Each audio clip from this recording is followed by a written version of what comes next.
Hey there, Blockhead Traders. Here at Blockhead Traders, I must inform you that we are not financial professionals. Nothing we say should be considered financial advice. We offer our own thoughts and opinions to you, the viewer. We expect you to take these opinions, form your own financial conclusions, and make your own financial decisions. This is Blockhead Traders for the week of September 1st, 2024. In this week's episode, I'm joined by fellow Blockhead Trader Viper XL 007, and we're going to take a look at two different topics this week. I decided this week to play the NVIDIA earnings and to see if I could strangle the green monster 2 times in a row. If you remember, I did have an earnings trade on NVIDIA about last quarter. So we'll see how that panned out, at least so far. And then what is Warren Buffett up to? There's been a lot of talk about overvaluation of the market and are there signs of things coming back down? And so we'll take a look at some of what Warren Buffett's indicators are out there, as well as just Viper and I's opinion on the overall market. But before we hop to that, I want to give a shout out to our Discord, link in the description below. You can hop in there, say hello to myself, Viper, some of the other Blockhead traders. Love to hear what you're trading. Love to hear what type of content you want to hear about. You'll also find a link to thetagang.com/sprocket888, where I post each and every one of my equity trades, the good, the bad, and the ugly. Lastly, this is available in an audio-only format wherever you get your podcasts. So look us up, like us, subscribe, and if you can't find it, let us know and we will get it there. But let's hop to this week's content. Viper, we are in the thick of earnings season right now, and Q2 companies are reporting their Q2 earnings right now, and there are a ton of them out there reporting. And this was a particularly popular week because we got a lot of retail stocks reporting their earnings, which right now is everybody's kind of looking for the tell on the consumer. Retail stocks are a great indication of that. The other one that came out today, actually, after the bell as we record this, was NVIDIA. And that is kind of a bellwether canary in a coal mine. Everyone is using that to kind of gauge the technology trade and the AI market. And there's a lot of stocks that trade with NVIDIA out there in the market. A lot of chip stocks, a lot of computer manufacturers, a lot of data center companies, things like that. And so the whole world was watching when NVIDIA reported earnings. And it's just something I couldn't stay away from, not because I'm a popular, trendy kind of guy, but because with all of that attention just comes a ton of volatility. And I knew NVIDIA earnings were this week, and I kept an eye on their options. And I think this might have been one of their most volatile yet, at least pricing going into earnings. And the cool thing or interesting thing about NVIDIA is there was just so much risk to the upside. There was just speculative call skew on the option chain, which basically means the premium of an option, which is normally kind of divided between the put and the call side. Most of the time, options have a little bit more premium on the put side, which basically says there's more demand to purchasing options on the put side. So the premium is a little bit higher, a lot of times because people use that to hedge their bets. Occasionally, in very speculative stocks like your GameStop meme things, you'll get a bunch of call skew, which basically means the premium all goes on the call side. And that's always kind of interesting to play. And so me being kind of the contrarian trader and really just out there to capture volatility, decided to place a short strangle on NVIDIA. What that means is looking to play the earnings, so options that expire this Friday. So by the time this is released, these will be dead and gone and expired. But the idea is you want to capture that volatility, which will absolutely evaporate after earnings. And so it's super inflated both on the calls and the put side.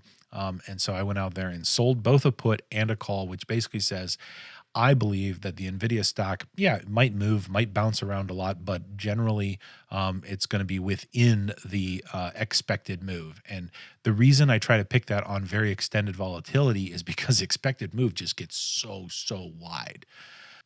So what did I do this round? Like I mentioned, it was a strangle, and I just put up this normal chart here. I'll show you on the Flappy Bird chart that I like to bring up all the time, but this is just the mechanics of what I put down. So I went to, it was about a 23 delta. I actually put this on yesterday. I did not do it today. There was a lot of movement around yesterday. Volatility was up, and I said, you know what? In my my past, I've found that when things are so inflated, your daily theta is ginormous. And so I went ahead and put it on a day early.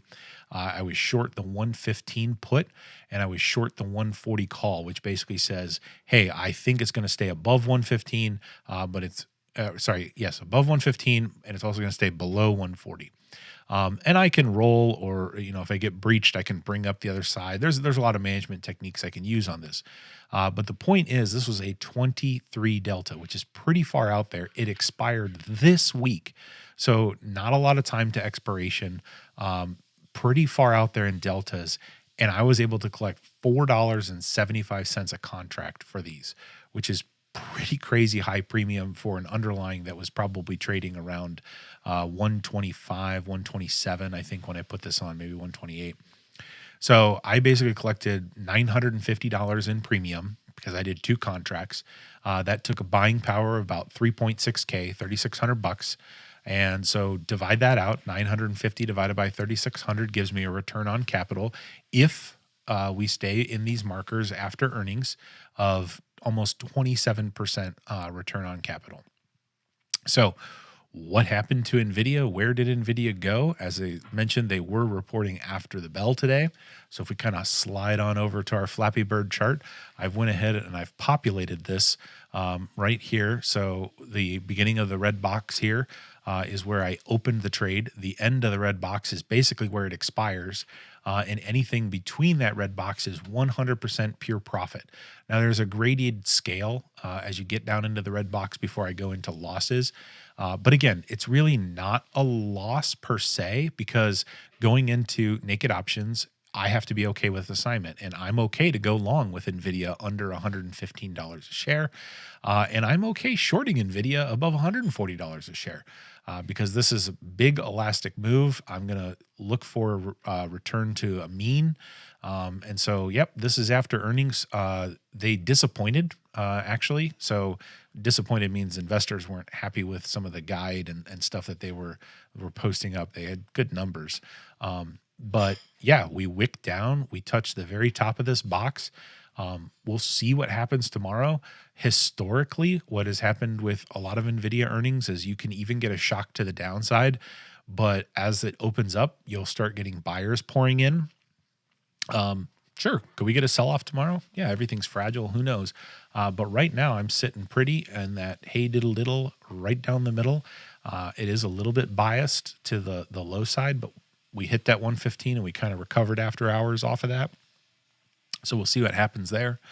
Viper, I know you occasionally like to look at different charts and price actions and stuff like that. And I know you probably were not looking at the NVIDIA chart lately or tracking it, because I think your head's always in crypto land. But did you know NVIDIA had earnings today? I did, because you know why? I'm in our Discord. Oh, snap. We keep you plugged into all things market related in the Discord, and there was some discussion going on in there. So I managed to be kept abreast of the situation thanks to that the conversations that were happening in there. All right. So one thing I wanted to do though is because I only heard secondhand that these earnings were happening, and I definitely want to take just a little bit of time and just like throw down fresh charts just real fast, just to show my thought process, because it applies to all charts, no matter what's happening. So because of NVIDIA and your Flappy Bird chart there, let's just take a really quick look. I'm going to go through a lot of this really fast. If anything jumps out as like, wait, why'd you do that? Like, I mean, hop in the Discord and let us know. And I would certainly love a whole episode to dig into this. But so if I wanted to figure out what's happening with NVIDIA, I mean, it's certainly talk of the town the last year or 2 or 3. So if I wanted to kind of throw down some things here, I start on the monthly view. I just grab a couple key ranges that jump out at me, which we're going to do as these, and I color code them in red here, just so as I change the chart and go deeper into lower time frames, I keep these really high monthly time frames, ranges in mind. So we take that, and then if we just dive down real quick, let's take a look at the daily and see how things are reacting along these ranges. We'll forget about this bottom one. That's way down there, $50. But this is, I mean, this is always this is like opening a present on Christmas morning when you start at the monthly and then drill down, because all of a sudden, I mean, yeah, I'm at a loss only because it's comical. Like, again, I was out here, I threw these boxes down. I did not do this ahead of time. We jump into the daily, and all of a sudden it's like, well, yeah, I hope that's visual enough that people can see just what the price action was doing here, where we came up, we tested this, we went up, we set an all-time high, we failed a new all-time high, which means lower lows are incoming, and a trend reversal. We reversed that trend. We came all the way down, and look, we tapped the top of that monthly range perfectly, and then shot back up. We shot straight through this range, which was good because we did some tests on the way down. Now we're nestled in up above this range, and this is where things are interesting. So, I mean, I would say just knowing what trade you have on in your Flappy Bird, things are looking pretty solid here. Did you say you're 115 on the put side? 115 is my put strike. Yeah. So, I mean, that's feeling pretty nice down here. That's below this monthly range. Some key things about this monthly range, we blew right through it, which was good, like I said, because on the way down, we kind of tested it out. Blowing through it on a trend reversal off of this monthly range down here means there's plenty of support there. We went straight through it, and now we're holding the high side of it, which is important. I like to see these wicks, so we're definitely stalled. We're just kind of sideways at the top of this range, waiting for things to happen. And I like to see these wicks because a wick on a candle means whichever side it's on. In this case, the wick is on the bottom. So that means there was strong support that the price got pushed down in there, and then buyers engaged and they pushed it back up. I like to see that when we're defending the high side of a range like this. And I believe your chart was on the 4 hour. So, we'll see what happens on open. Obviously, that after hours move on the disappointment of earnings, it didn't break any of the TA there. So obviously, holding above the range was all before the elastic move you mentioned, but even the elastic move so far has held up the bottom side of the range. So again, it's very important to call out, like you said, you weren't open, or you weren't scared of getting assigned below 115, which is always important to note. But so far, the TA is holding up very nicely for that. And I'm always, as I day trade more and swing trade more, if there's any rule that's generally true, especially around earnings, and the reason why your general earnings plays are so profitable is because elastic moves tend to course correct, which is to say we had this elastic pull down.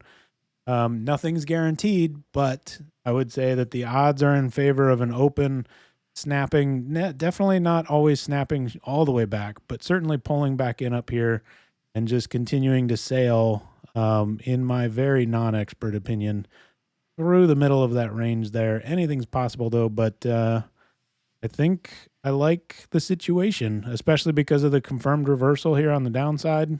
And to your upside risk, 140, we haven't even broken the all-time high or the failed attempt to break all-time high. And so you don't just sail through all-time high into new all-time highs. There's a lot of resistance up there by default because there's a lot of profit orders listed. So yeah, I think this is looking pretty solid from my side of things. Yeah. The one thing I'll call out, because this is something when I talk to, office coworkers and stuff like that, that they'll kind of be like, "Oh, but don't you think it can get to 140?" I'm like, "Yeah, it might, but remember, my option play is time bound. It expires Friday, 2 days, 2 trading days. To get that much of a snapback and skyrocket in 2 days after the big catalyst is exhausted and out of the system, meh, I don't know."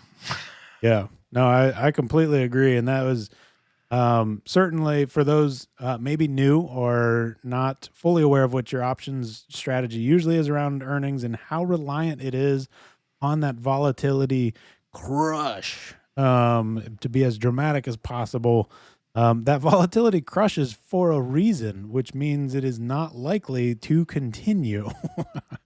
Yep. And certainly to go from this much volatility down to essentially double, triple the move down to go up. It's just, yeah, it's very unlikely. Nothing's impossible. Nothing's guaranteed, but very unlikely in the 2 days. Yeah, like Yep. So anyway, that is my play out there on the big green monster, coming out there for a second way and potentially win in a row. Of course, by the time this airs, check the Discord, check the thetagang.com to see the result, because it'll definitely be posted there. But yeah, the volatility crush last time around was astronomical. I mean, we went from, I think last time, I don't remember the dollar amount I sold, but it was pennies. I closed on pennies. And it was still close to one of my strikes. So looking forward to tomorrow on market open for some massive volatility crush. But speaking of the market, one of the things that has been kind of a little bit in the news, I'll say, or in the discussions is, oh, are we at is the market overvalued? Are we going to contract? The doubters are kind of starting to come out a little bit. And, one of my favorite sayings is to be fearful when everyone is greedy and to be greedy when everyone is fearful. It's from Warren Buffett. And Warren Buffett, I relate a lot to his trading style, or at least his value investing, is to really look for things that are undervalued, or the things that nobody really wants, right? So nobody really wants to sell volatility.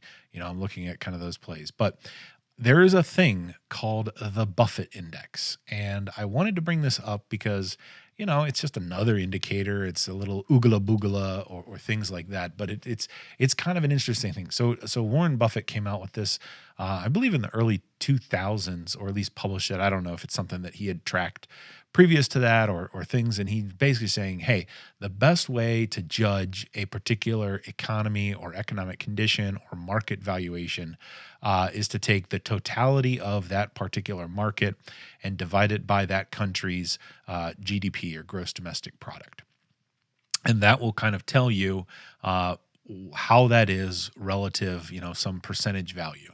And so I just threw this up there on the screen to show you that we're really kind of at almost an all-time high as far as that Buffett indicator as far as overvalue. And I like this particular chart that I had brought up, even though it's a little bit older. It says of June 30th, 2024. But it calls out the standard deviations away from the historical trend line. So the historical trend line is definitely up and to the right, which is cool. But this spoke to me as an options trader, because when I go sell volatility, I'm always looking for a reversion to the mean. And my go-to strikes are usually like a 16 delta is 16 to 25 delta. Well, 16 delta is a one standard deviation move. So, when you start getting two standard deviations away, you're really, really starting to stretch. And this just kind of helps kind of show this overvaluation of the market, at least according to the Buffett index. Now, the other thing I wanted to mention a little bit about Buffett, because I thought it was a very interesting conversation that I was listening to at some commentators that were talking. And what they were kind of calling out was they made reference to this Buffett index that I have on the screen, but they also said, look at Berkshire Hathaway Holdings. They've been selling a considerable stake in a lot of different things recently. The most famous or most notable of recent is almost a 50% trimming in Apple stock, where, sold off 50% of Berkshire Hathaway's Apple shares and basically put it in cash. And the amount of cash that Berkshire Hathaway is sitting on is just ginormous. I think it's their largest cash reserve that they've ever really not had in the market at any one time. And the one commentator was kind of making the point saying, oh my gosh, look, you combine this with the Buffett index, and Buffett would be following this index, and he knows the market is overvalued. So he's pulled all his money out of the market to get the dry powder ready to go. And this is a sign that there definitely is a pullback coming and a revaluation of the markets. Now, one of the other interesting things here, and this is something I try to keep in mind because I don't remember who said it, but they basically said the market can stay irrational a lot longer than you can stay liquid. And so what I'm meaning by that, and why I want to bring that up, is just because an indicator shows an overvaluation or shows things aren't trading right. This is nonsensical. This is crazy. So don't pile in your money betting on a reversal at that moment, because the market can continue to be irrational and basically bleed you dry.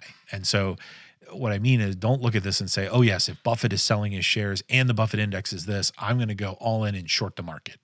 Well, don't do that, right? Because the market could be irrational and keep going up and go to a 3 standard deviation or something like that.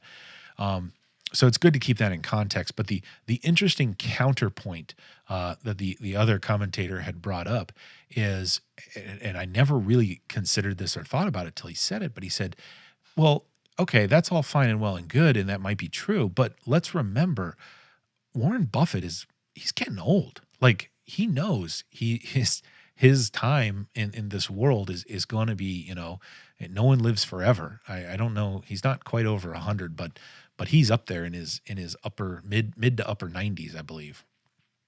And they already have a succession plan within Berkshire Hathaway and everything, and they said it's very possible that he's just cleaning the deck of the boat, right, for the next guy to take the helm.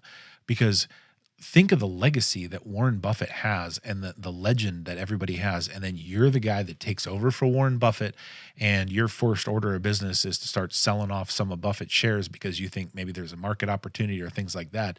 How much questioning do you get? Like, why did you pick that one? Buffett really liked that. Are you selling this? I mean, did you know how much Buffett liked that? And I almost think that this commentator was alluding to the fact that this could just be kind of preparation for the next guy to take over, saying, look, I don't want you to have to deal with this stuff or deal with any of the commentary. So tell you what, I'm going to sell it all, and here's a pile of cash. You go put your fingerprint and your mark on Berkshire Hathaway. I trust you. Good luck. Which is a pretty feasible explanation. So I thought it was an interesting dichotomy of opinions.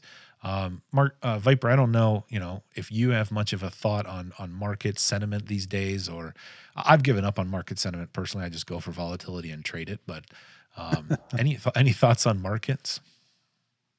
Yeah, it's interesting because there's a lot of thoughts, and I'll try to be organized about it. But it's important because anybody that gets into the market, like, you're going to run into this stuff.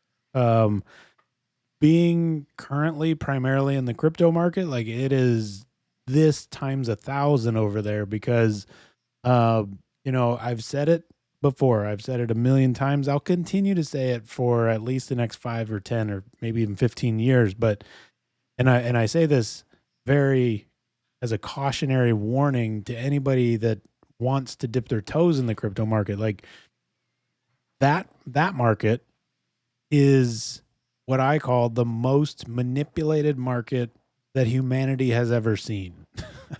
Because it is such a small, relatively so, it's such a small pool of financial market, and anybody with any size, institutional size, can come in and manipulate the market to whatever ends they want. I mean, market makers do it.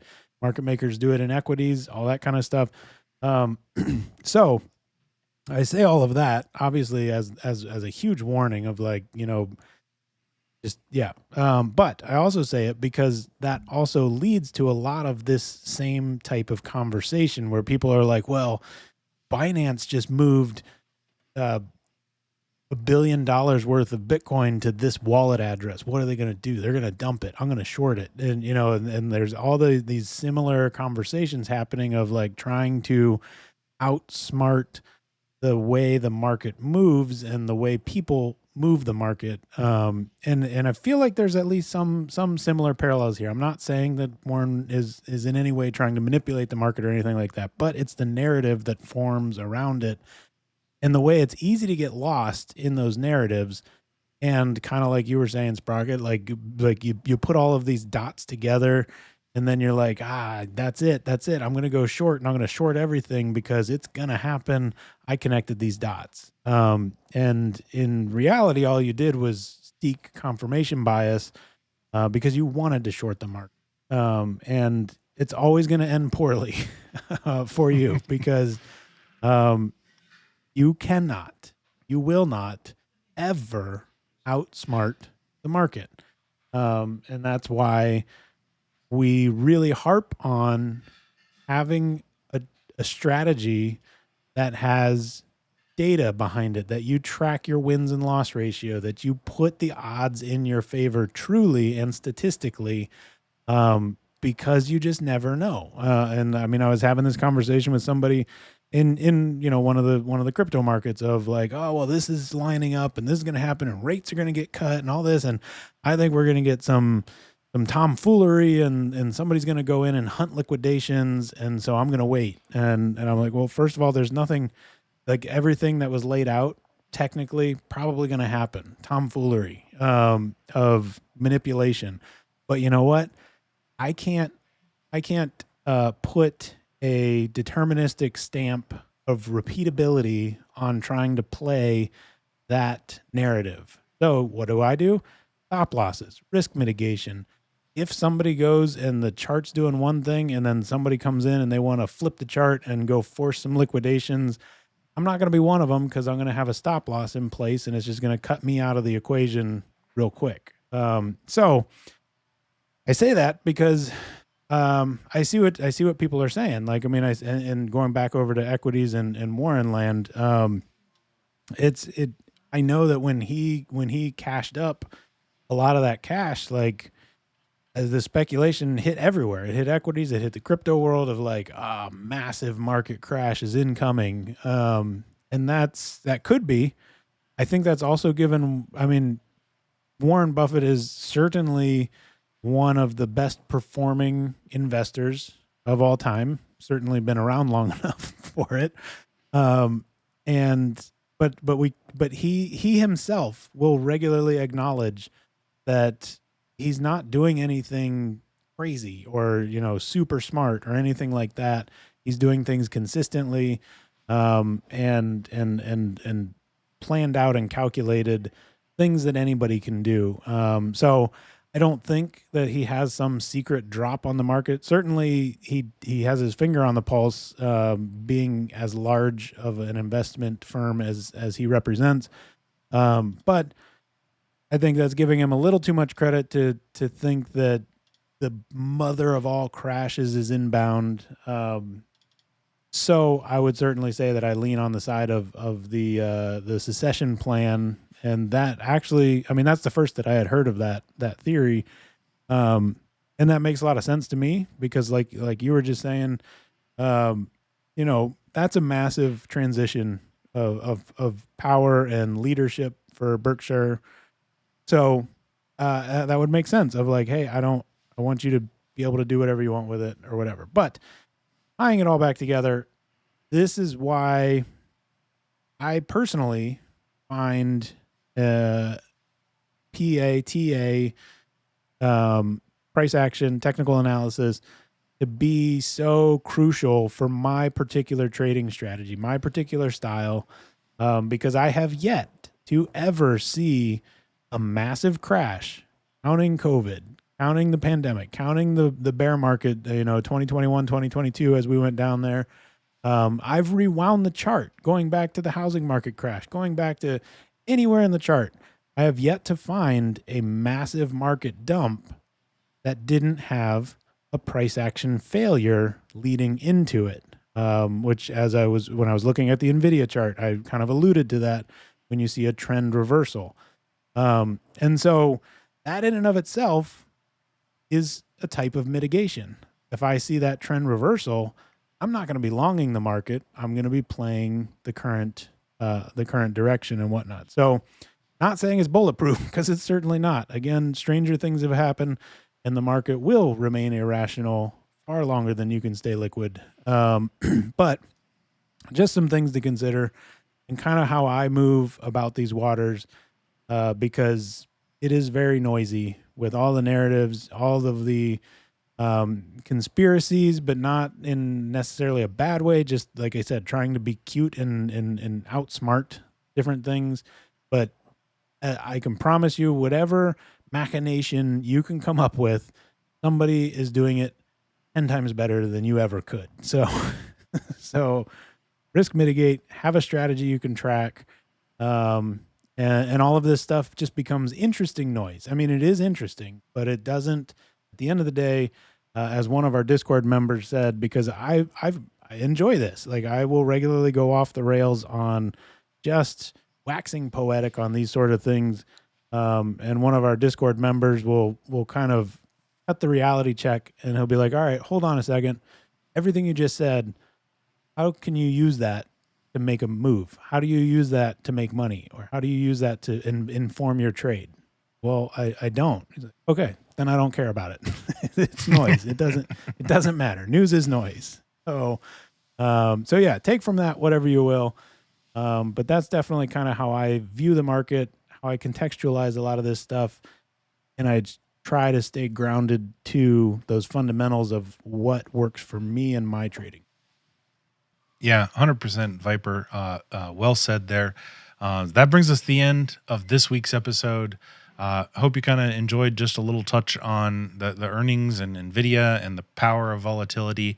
Encourage you, if this is the first time you heard that, go back, read or watch some other episodes around it. We tag them as far as what ones are volatility and things like that, so you can kind of pull those up.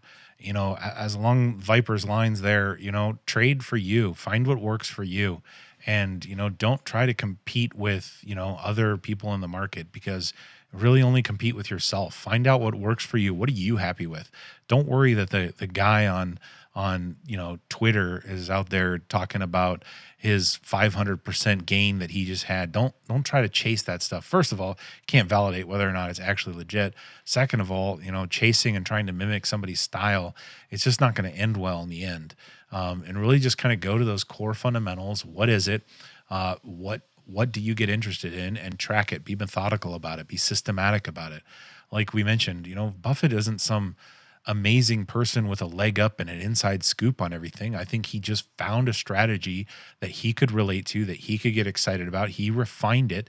He mechanized it, or and turned it into a machine, and traded very methodically, and very much in an automated, okay, here's this criteria. This is what I do.